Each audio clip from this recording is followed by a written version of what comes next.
healings. So that regeneration medicines is basically based on the three phases of wound healing, including the early coagulation and hemostasis phase. The second phase would be the inflammation and proliferation. And the third phase will be the proliferation and differentiation.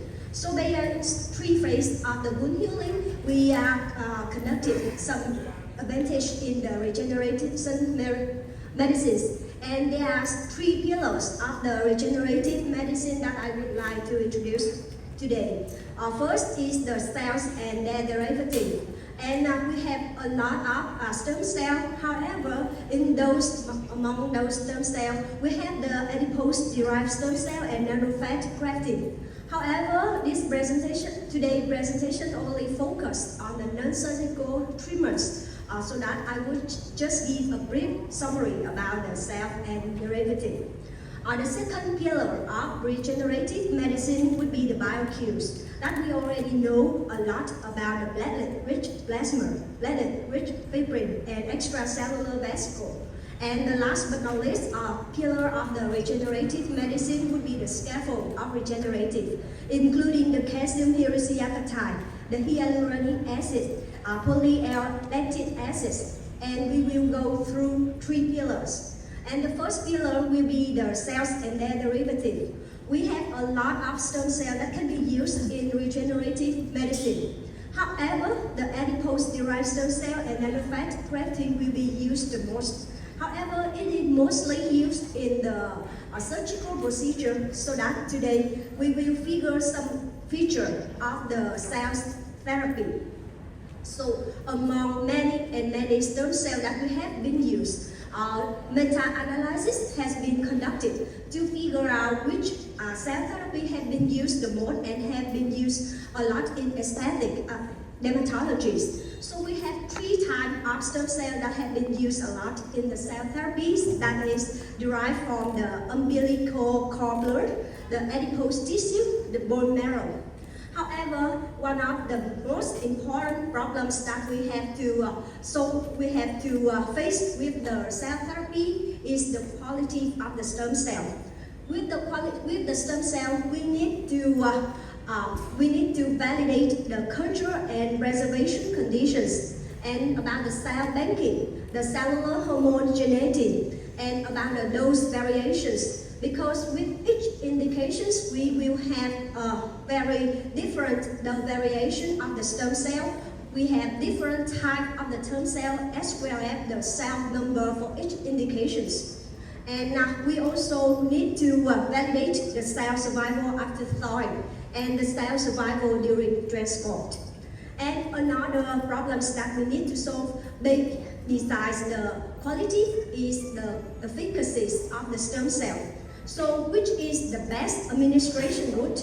Is it the intramuscular, intradermal, or intravenous? Which is the best administration route to use the stem cell in aesthetic dermatology? And the second would be the survive after injection. We already know that stem cell is survival cell. When we recruit it from the patients, we need to inject it back into the receiver. And how many cells will still survive after the injection? And number third will be goes to the precise site. So we have many layers of the skin, including the epidermis, the dermis, the hypodermis, the muscle, the fat tissue. So that can we go to exact site that we wanted the stem cell go to? And last but not least, about the problems that we need to solve with the efficacy of the stem cell is the cell number for each indications, which we already know that for each indication we will need a different cell number to give the best result. And number two that we have already familiar with is the biocues. The platelet-rich plasma, the platelet-rich fibrin, and the extracellular vesicle. The biocues is some biomaterials that can regenerate the old structure of the tissue, and we also call it as the cell-free therapy. It means that it does not contain cell. This is also the material space, which is the cellular biomaterials. And the second will be the endogenous targeting, including the RNA therapy, the small molecules, the growth factor, and the proteins. So with the growth factor, which we very familiar with and very famous, is the PRP. With the PRP, we have a lot of growth factor, including the vascular endothelial, the epidermal growth factor, the platelet-derived growth factor, and the transforming growth factor. And moreover, we also have some topical cream that claim they have also some growth factor too.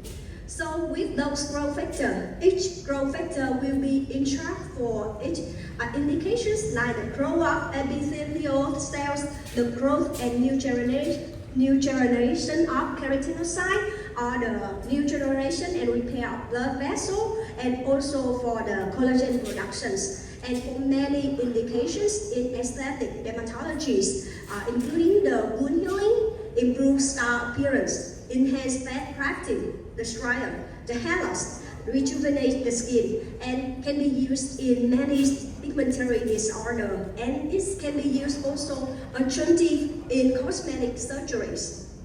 And for the clinical data, among the PRP and some growth factor that we have been used many in the clinical practice, we can see that with the PRP, which is the most famous procedure, PRP can be used alone and can be combined with many cosmetic procedures, including the microneedling, the laser, and the subcision. And among those combination and those protocol, they show us that the alternative section of each microneedling and intradermal injection of autologous platelet-rich plasma show the better efficacy than we use PRP or the microneedling alone.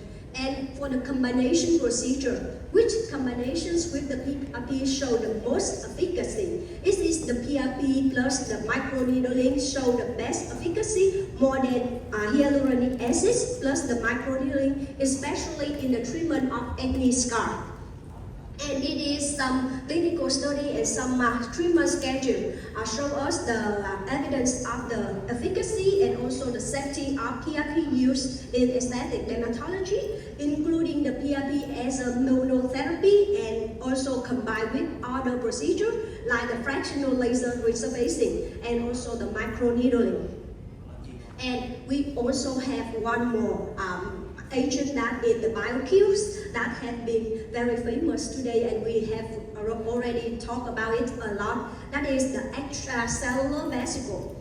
And what we already know about the extracellular vesicle. Extracellular vesicle is a nano-sized biological materials released by almost all cells, including those of mammals, plants, and microorganisms. And it can be classified into three bigger types. The first one would be the exosome. That is very famous and we're very familiar with it. And it is also called the small extracellular vesicle. The second would be the macrovesicle and the apoptotic bodies and larger vesicle. And we will talk, because we don't have much time, so that we will focus on the exosome that we already know and have some clinical data that show the efficacy of exosome in clinical practice. And exosome is a small extracellular vesicle with the diameter. It ranges from the 30 to 150 nanometer.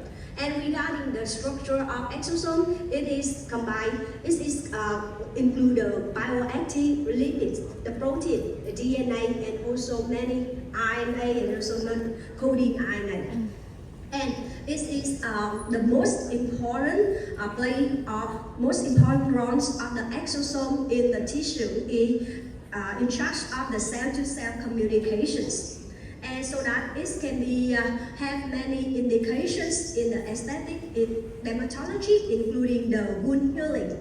The second would be in the hair growth, regrowth. And it can be also used in some hyperpigmentations by inhibiting the formations of melanin. And last but not least, it can be used in the rejuvenation of the skin by anti-aging.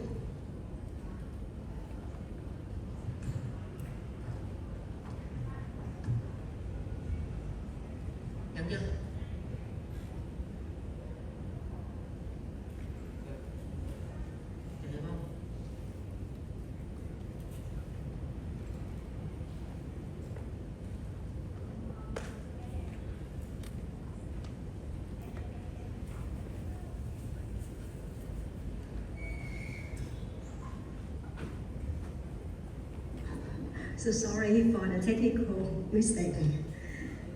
And last but not least, I will talk about the last pillars of regenerative medicine, that is the scaffolds of regenerative medicines, including the calcium hydroxyapatite, the hyaluronic acids, and polyallylactic acids. So, what is the scaffold of the regenerative medicine? It is some biomaterials that can regenerate all structure of the tissue. As we compare to the non-regenerative medicines, because it's only regenerative the narrow set of the tissue. But with the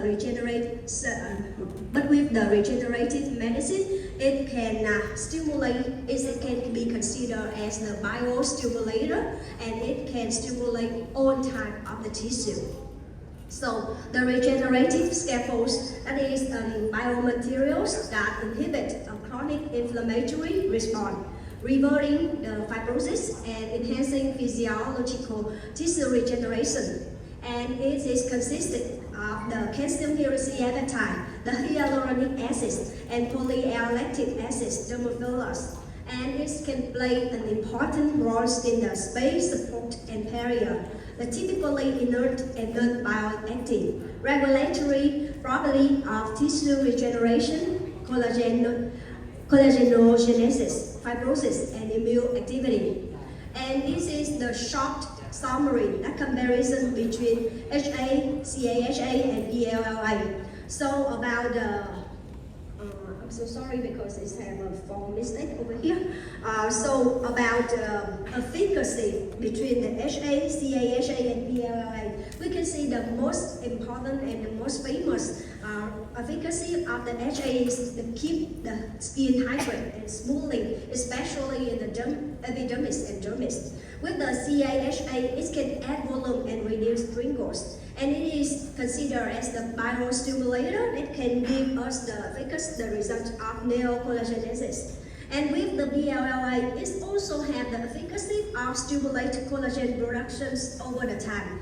However, about the long time of the HA, CAHA, and ELLA, we can see with the HA, it can reduce only the fine lines or the small wrinkles, not the bigger wrinkles. With the CAHA, it can give the long-lasting result. In some cases, depending on the dilutions of the CAHA, it can give the result up to 2 years. And with the PLLA, the improved skin elasticity can give a long-lasting result. And how about the side effect of the HA? It is generally considered as a safe procedure, because HA is normally not giving any infection or any allergic reactions. However, the side effect at the injection site still happen, although it is only mild adverse event. And with the CAHA, we must consider about the side effect of CAHA and also the PLLA when we inject it into the site, because it can give the infection or allergic reaction, because it is still the foreign materials that we put into our bodies. And moreover, it also has some side effect at the injection site. And when compared with the HAs, the side effect can be last longer. And this is the brief summary about how long do the dermophilus last. For example, we see that the hyaluronic acids, the time that the HA will last in our bodies is only about 6 to 18 months, depending on the type of the HA. However, with the calcium hydroxyapatite, it can last up to 1 or 2 years, depending on the dilution of the calcium hydroxyapatite. And with the polyallylactic acids, it can last in our body to 2 years or more than 2 years. As this is the now for the conclusions. We already know that regenerative medicine has been used more and more in our daily practice. And this can have 3 pillars of the regenerative medicine, including the self and their derivative, the biocues and the scaffold. However, among those regenerative medicine, we have the most clinical data in the using of the biocues and also some scaffolds. However, we need to consider about the efficacy and also the safety of those generative medicine to optimize the treatment in each patient for each indications. And this is the end of my presentation. Thank you so much for your listening.